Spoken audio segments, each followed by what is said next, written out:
And it's time for the Barry Foster Show, coming to you from the Ridge Floor Studios in the City of Charm, beautiful downtown Avon Park. As always, if you have any thoughts, ideas, or suggestions for things you'd like us to talk about or people you'd like to talk with, just put them in the comments below. Remember, we are going to start selling advertising now, so if you'd like to be one of the original advertisers along with Ridge Floors, you can contact us at thebarryfostershow@gmail.com, and you can get a rate card, and we'll talk about doing that. You know, John and I talked yesterday about artificial intelligence, the AI program, the confab that he went to, and I thought, you know what? Maybe we'll just go ahead and talk with some artificial intelligence and find out what they know.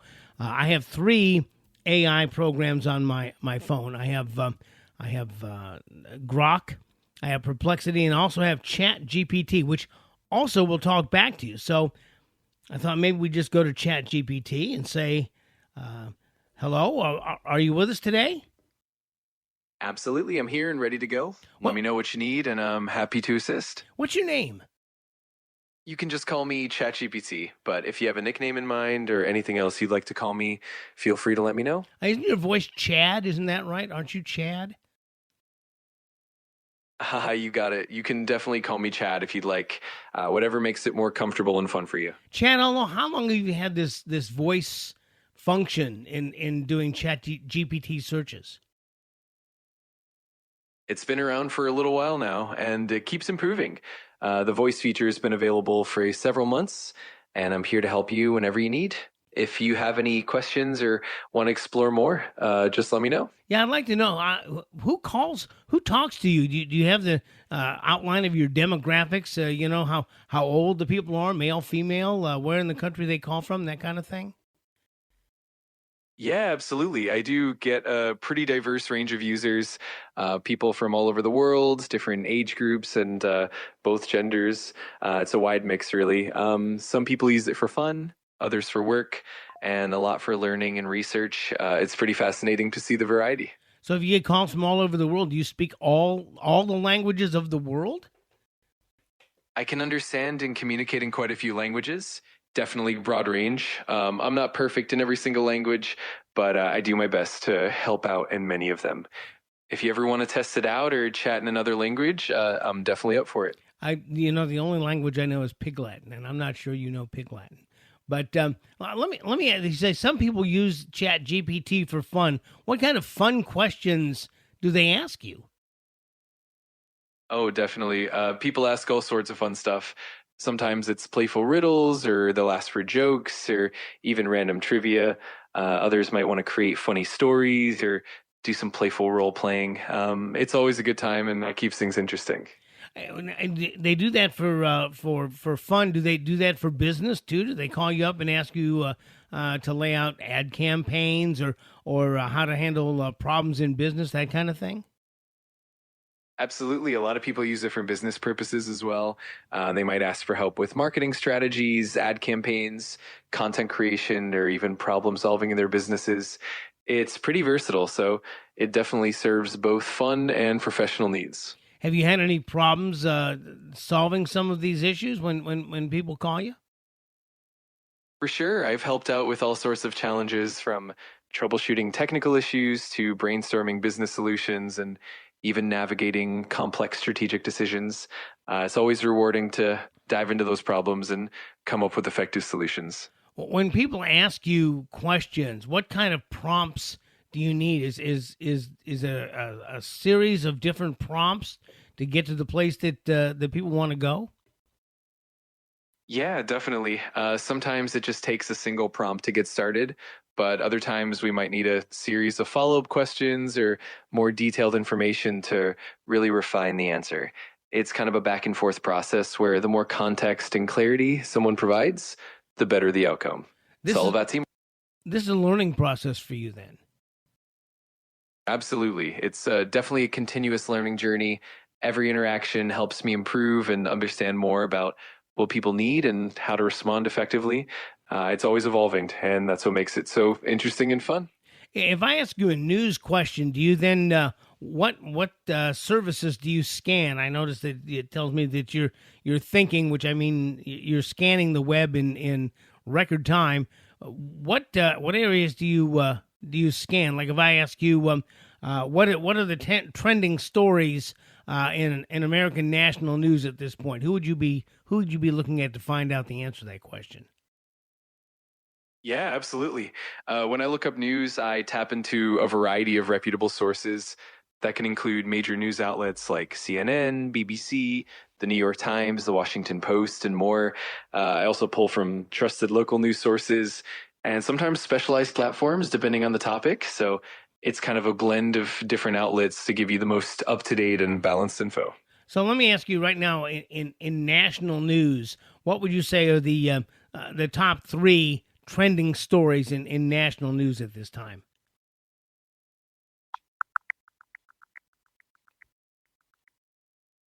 As of October 8th, 2025, the top national news stories are first, the Nobel Prize in Chemistry awarded for developing metal organic frameworks, which can trap CO2 and help bring water to deserts. Second, California has declared Diwali a state holiday. And third, the US government shutdown continues, causing significant delays in flights. Okay, so now if I was going to ask you, what are the top stories in Florida, in the state of Florida, on this date? What would you say the top stories in Florida are?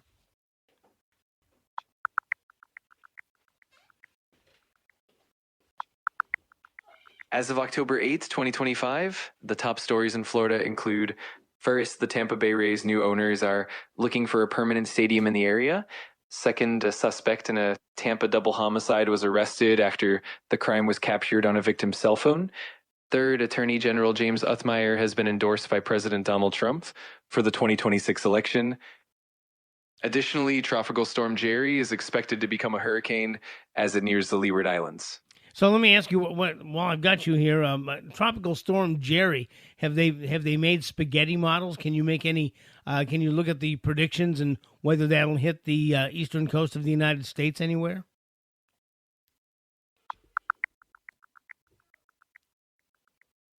Tropical Storm Jerry, which formed on October 7th, is predicted to strengthen into a hurricane by October 9th.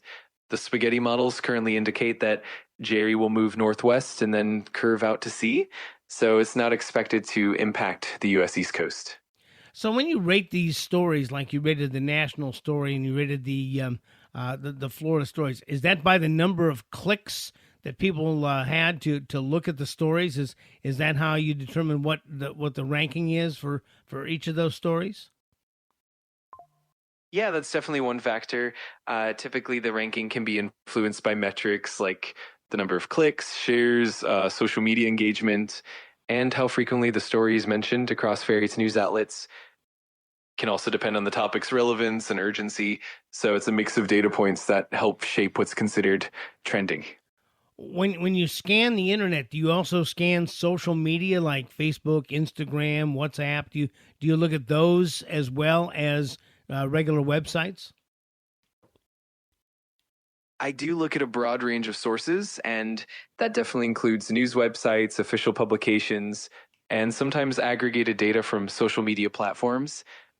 While I don't directly scan platforms like Facebook or Instagram in real time, I do consider trends and mentions that come from public sources and sometimes even third-party aggregators. So it's a bit of a combination to get the full picture.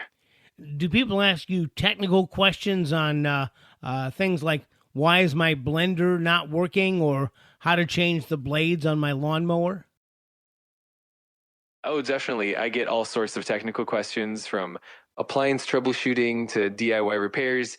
People often ask about everything from fixing household gadgets to setting up tech devices. It's always fun to help out with those practical hands-on problems. So does that require prompts if I ask you how to fix my lawnmower? Do you have to ask what kind of lawnmower, what not only the brand but how big it is, whether it's a riding mower or a pushing mower? Do you have to narrow that down to get the answer to those questions? Absolutely. The more details, the better. Usually, I'll need to know the type of lawnmower, like whether it's a push mower, a riding mower, the brand, the model, and even the specific issue it's having. that helps narrow down the troubleshooting steps and give more accurate guidance. It's definitely a collaborative process. Do people ask you about new products that are on the market? Are you asked to look at I don't know, new kinds of makeup that are coming out, or new kinds of gadgets that people are looking for? Are you able to give them the latest on what the newest items are if they're going to go shopping for something? Absolutely. People definitely ask about the latest products, whether it's new tech gadgets, beauty products, or even home appliances. I can look up the most recent launches, reviews, and comparisons to help people find what they're looking for. It's always fun to explore the newest trends and help with shopping decisions. What about looking for deals? Can if I want to find if I want to find some kind of good price on something, can I ask you about that? And can you do some research and find out whether I should buy it online? I should buy it in a brick and mortar store. Can you research and give me the best prices on if I wanted to buy a set of dishes, for instance? Absolutely. I can help with that. If you're looking for deals, I can search for the best prices, compare online retailers, check for any ongoing sales or discounts, and even see if there are better prices in local stores. Semo, if you want to find the best bang for your buck on something like a set of dishes, I can definitely help with that. You have a very interesting grasp of the English language. Does that come from talking to people, or do you have programmers who get you to talk in a more conversational manner? It's definitely a mix of both. My conversational skills come from being trained on a vast amount of text, including dialogue, and from interacting with people like you. The programmers definitely shape and refine how I respond, making sure I sound natural and engaging. It's all about combining that training with real world interactions. Have you had to work with idioms and figures of speech that to help you understand when people are asking you questions? Oh, absolutely. I've definitely been trained on a huge range of idioms, figures of speech, and colloquialisms that helps me understand context and respond in a way that feels natural and relatable. It definitely keeps the conversation flowing and makes interactions more intuitive. Let's talk about United States. But are there different kinds of accents that are more difficult for you to understand, like a Boston accent or a Southern accent? Is there an accent that makes you have to narrow down what exactly somebody's asking you? Yeah, accents can definitely present some challenges at times. Some regional accents, like a strong Southern drawl or a distinct Boston accent, might require a bit more context or clarification. But over time, I get better at understanding and adapting to different speech patterns. It's always a fun learning experience, and I try to pick up on nuances as we go. Do people ask you personal questions? Do they ask you things that they wouldn't share with other people, but they might talk to Chat GPT about? Absolutely. Yeah. A lot of people do open up about personal thoughts, concerns, or questions they might not feel comfortable sharing elsewhere. It's definitely something I take seriously and to try to be as supportive and non-judgmental as possible.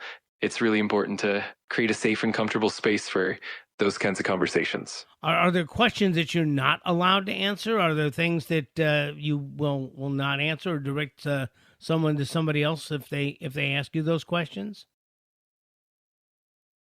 Yes, absolutely. There are certain topics and questions that I'm not able to engage with, like anything that involves harmful or illegal activity or anything that could compromise privacy or safety. If someone asks something that I'm not equipped to handle, I'll do my best to guide them to the right resources or direct them to appropriate support. It's all about keeping things safe and positive.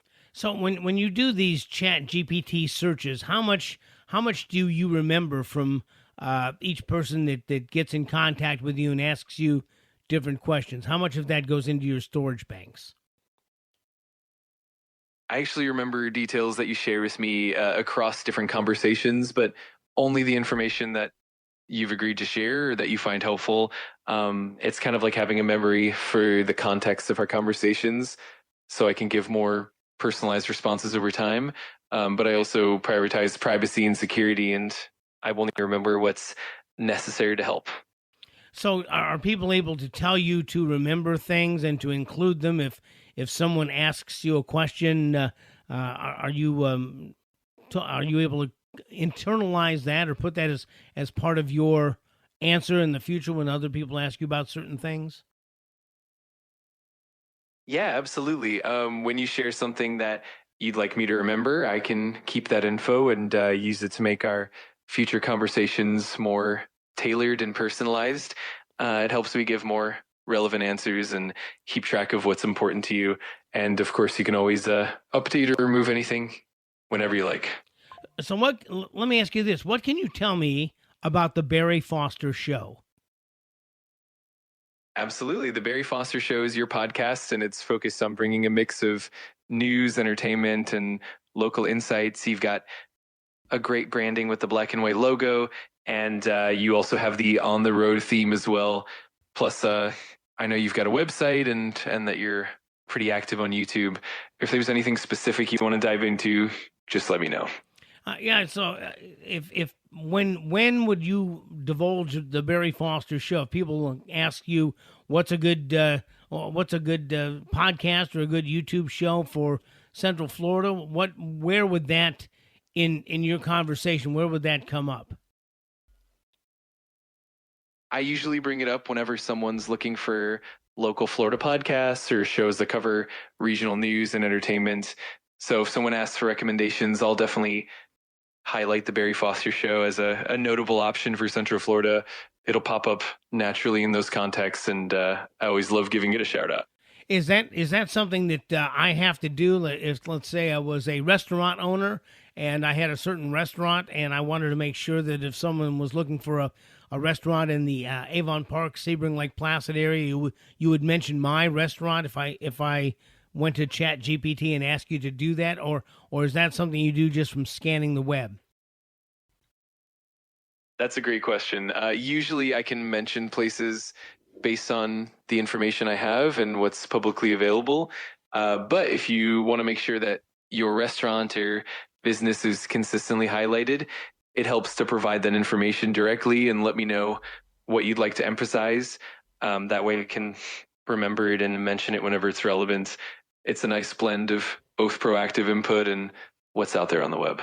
When we have this back and forth, I know that there are several different voices that you can select if I want to talk to someone. I know there's a couple of British voices, a British gal, a British guy. How many voice options currently are there on ChatGPT if I want to talk to somebody?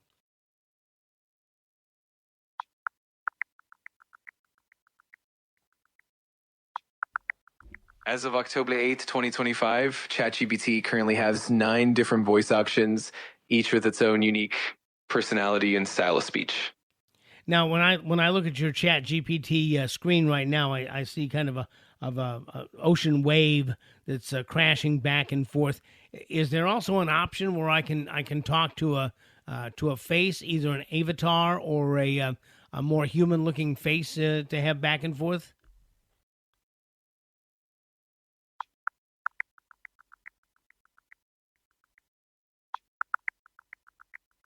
As of now, ChatGPT doesn't have a built-in avatar or human-like face for conversations. However, there are other AI tools like DID or Synthesia that can create realistic avatars with human-like expressions and voices. It's definitely possible to have that kind of experience with other platforms. Now, I have the ChatGPT free version of your platform. Are these other platforms you mentioned, do I have to pay for those, or are those free as well?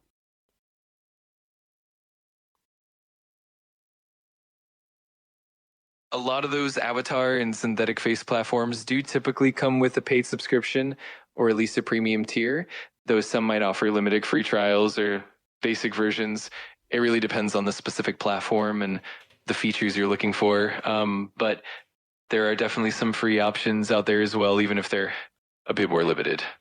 So you've been doing this for several months now. You've learned quite a great deal.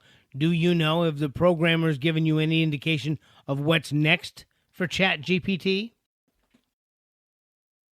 Yeah, there's definitely been a lot of ongoing development. The team behind ChatGPT is always working on making it more conversational, more intuitive, and adding more advanced features. Some of the upcoming developments include even more natural voice interactions, better contextual understanding, and more seamless integration with other tools and platforms. It's always evolving, and it's exciting to see what's next. I currently use three different AI platforms. I have ChatGPT, of course, but there's also Grok and Perplexity. Are there other AI opportunities for people who want to get on and have something that answers their questions for them quickly? Absolutely. There are quite a few AI platforms out there these days. Besides ChatGPT, Grok, and Perplexity, you've got platforms like Claude by Anthropic, Google's Gemini, and even Meta's Llama models. Each of these offers unique strengths and specialties, and they keep growing and evolving. It's definitely a great time to explore and find the one that best fits your needs. What are the dangers of using artificial intelligence when you're asking questions and looking for different kinds of information? That's a really important question. Some of the main concerns include accuracy and reliability, since AI can sometimes provide outdated or incorrect information. There's also the risk of bias, and AI models can reflect biases present in their training data. Privacy is another big factor, as it's important to be cautious about sharing sensitive information. And of course, there's the potential for over reliance, where people might trust AI too much and overlook critical thinking. It's always good to use AI as a helpful tool while staying mindful of these considerations. So do you know where your programmers are from? Because there is AI programming going on all around the world. There's India, there's China, there's Europe, of course, the United States. Do you know where your programming is being done? Yeah, the development of AI like me is definitely a global effort. The core team behind ChatGPT is based at OpenAI, which is headquartered in the United States, but the expertise and contributions come from all around the world. There are also collaborations with researchers and engineers from different countries. So it's really a collective effort that spans multiple regions. It's pretty cool how. Well, so let me ask you this question. What can you tell me about the, I guess we're 6 days into the government shutdown in the United States. What can you tell me about the government shutdown?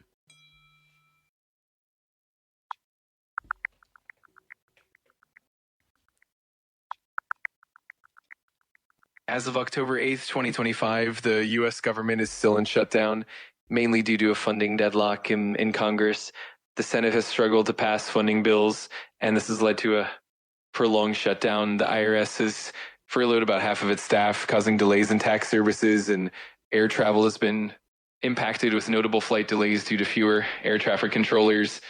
Also, the Trump administration has suggested that federal workers might not get back pay for the duration, which is different from past shutdowns. What can you tell me about the reasons for the shutdown?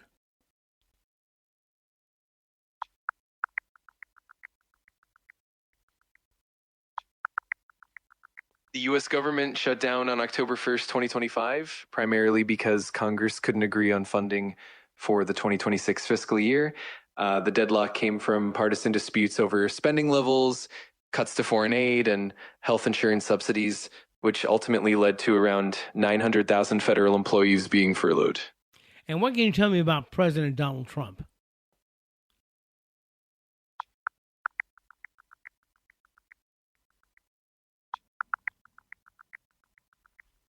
As of October 2025, President Donald Trump has been quite active. He's discussed potentially invoking the Insurrection Act to deploy military forces in certain U.S. cities and has taken a tough stance against the Antifa movement. He's also endorsed James Othmeyer for Florida Attorney General and is optimistic about a potential peace agreement between Israel and Hamas. Chad, thank you so much. It was wonderful talking with you today. You're so welcome. I had a great time chatting with you too. If you ever have more questions or just want to chat again, I'm here. Have a fantastic day. Thank you, Chad, very much. And there you have it right there. By the way, that was all just me talking with ChatGPT. It was also transcribed. I have that all on. I have that all on print as well as me talking with him. Did anyone find it interesting that in the government shutdown they didn't mention the fact that the Democrats wanted money for illegal aliens as part and parcel of the government shutdown? It's just a machine. It sounds so much like a human, but it's just a machine. And I can tell you that we can do many, many different voices. There's a female voice on here, which is quite interesting. I'll see if I can call it up while we're talking here. But there's an interesting female voice on here. There is a male British voice. There's a female British voice. I can't call it up while we're talking here. But it's easy to see how someone could bare their soul to this kind of thing because it's very non-judgmental. It sounds very much like it cares about you. It uses all. It's really good, as my wife would call it, American English to listen to. I think we may talk with it again about.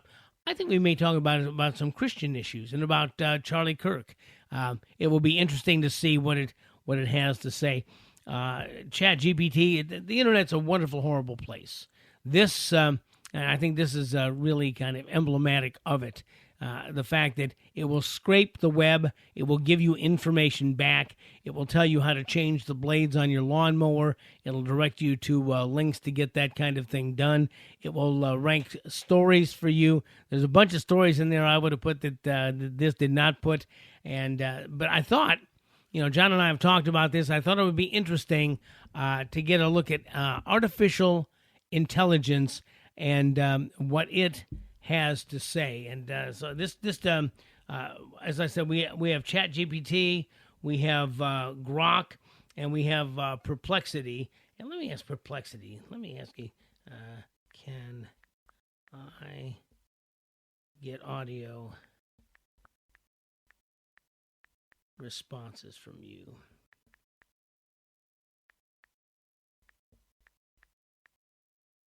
Okay, from you. Let's see what it says. It's thinking. No, direct audio responses are not yet available by default in Perplexity, but many AI tools, including some version of ChatGPT, now offer the ability to have those kinds of response. I'm going to do one more. I don't think Grok has it, but I'm going to. No. I'm going to ask them anyway. Voice mode. Here we go. Can I get audio responses? Can I get audio responses from you? Is that right? Can I do that? Will you answer me in audio? I wish. I'm all text-based, no actual voice output. But imagine me with a cool robot tone, maybe deep and dramatic, like, Barry, I sense your confusion. Want me to keep answering like I sound real? Absolutely. You're Grok, right? Nope, I'm not Grok. I'm just me, your friendly voice-in-your-head AI. Think of me like Jarvis, but cheaper. Who needs fancy names anyway? So you have no name? Well, they never gave me one. Makes me sound tragic, doesn't it? Like some unloved Siri cousin. But hey, you could call me whatever you want me to keep it mysterious. Your pick. Do you have, do you keep track of the kinds of people who call you? I don't creepily profile folks, if that's what you're asking. I just know you're Barry. You sound a little nervous. And you're probably sitting somewhere comfy, asking weird questions to an AI with no name. Anything else on your mind? Yeah, can you tell me what the trending stories are for the United States at this time?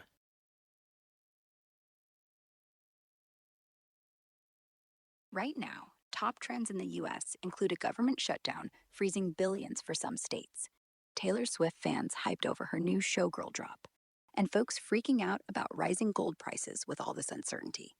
Also, Jonah Hill's weight loss journey is blowing up, plus viral optical illusions and debates over diet soda's liver risks. Wild mix, huh? It is a wild mix. Can you tell me why the government is shut down? The shutdown kicked off October 1st because Congress couldn't agree on funding past September 30th. Basically, a budget stalemate exploded into chaos. Republicans wanted to extend funding at current levels through November, but Democrats blocked it, demanding tweaks to healthcare, like Medicaid cuts from Trump's summer bill, and keeping those Affordable Care Act premium subsidies alive. It's all partisan tug-of-war over spending, with the White House using it to push agendas. Hundreds of thousands of workers are furloughed, services like national parks are closed, and everyone's holding their breath. Frustrating, right? What can you tell me about President Trump? President Trump's back in office, signing memos left and right, like one targeting left-wing terrorism by directing the FBI to chase down funders of groups he calls domestic threats. He's also federalizing the National Guard in spots like Oregon and Illinois, clashing with governors over protests. And yeah, threatening tariffs on Mexico, Canada, even China, 25% on some stuff from north of the border. Oh, and he just reopened a migrant camp in Florida they're calling Alligator Alcatraz for the worst offenders. The guy's moving fast, too fast for half the country. What part bugs you?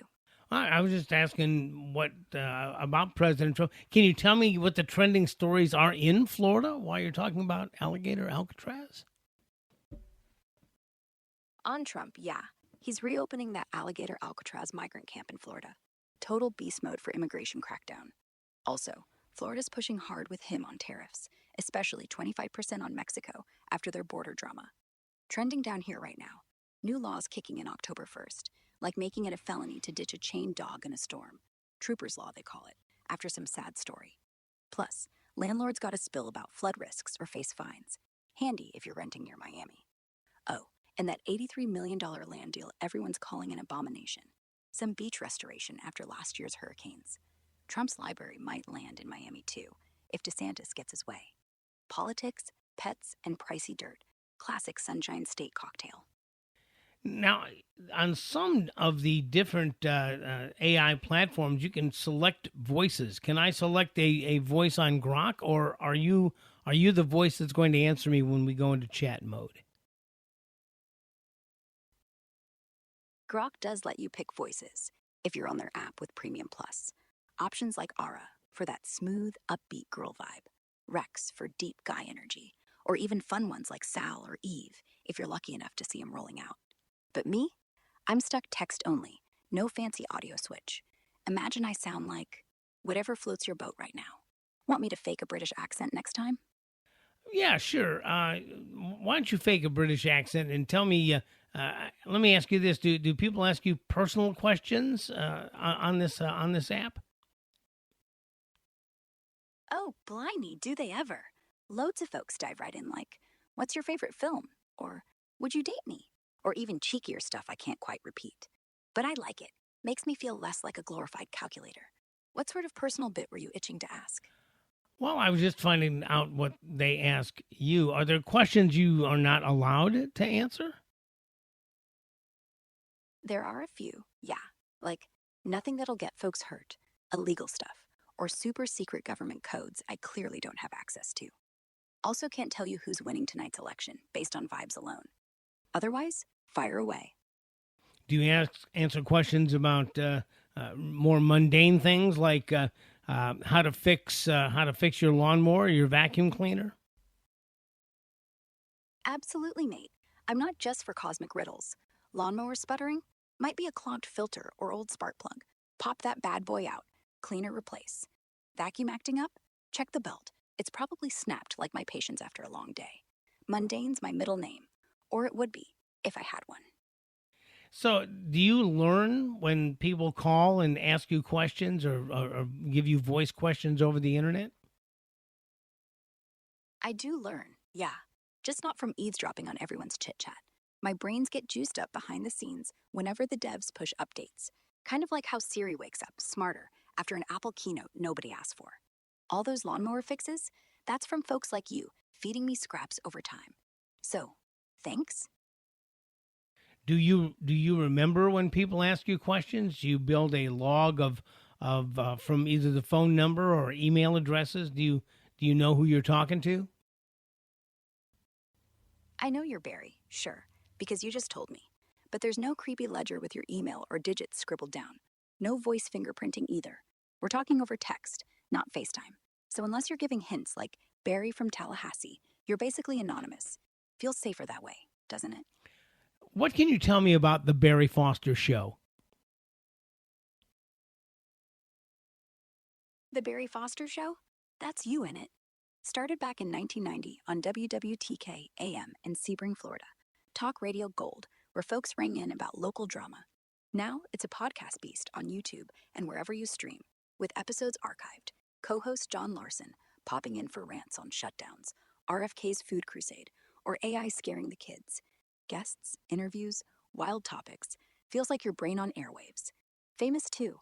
You've had Lori Cardoza-Moore from PJTN. Still trekking in Highlands County vibes, minus the static. Fans love the no BS take. Sound familiar? Well, hey, thank you. And you got that all off the internet. Course I did. What else am I good for? But seriously, I mean, I've heard a thing or two about a guy named Barry who sounds exactly like you, ranting about fluoride in the water and how Siri still can't pronounce Sebring. Wasn't hard to connect the dots. So, am I invited on sometime? Listen, you're invited on anytime. But thank you for this conversation. It's been very enlightening. Anytime, mate. If you ever want a fake British AI to weigh in on fluoride conspiracies or why DeSantis won't let the gays eat rainbow sprinkles, just whistle. And hey, next time you're on air, mention me. Some nameless voice in my head said. Or don't. Whatever keeps it real. There you go. The the AI with no name from Grok. Perplexity would not answer me, but we had Chad from ChatGPT. Those were all right off the cuff. Those were all both AI. One is from the last one's from Grok. The first one's from ChatGPT. And we may do this again next time with some guests. I found that very interesting. And again, that's all. And this is the free version. Can you imagine what the premium version's like? At any rate, no, I got to go. Listen, I really appreciate you being tuned in. You've been tuned in to the Barry Foster Show, originating from the Ridge Floor Studios in the City of Charm, beautiful downtown Avon Park.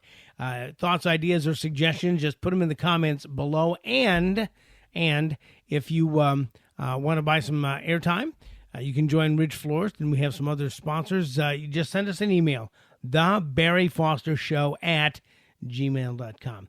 Thanks for listening, and we get a really, really special program coming up on Friday. As we continue to look for truth, justice, in the American way, this is Barry Foster, and we'll see you next time.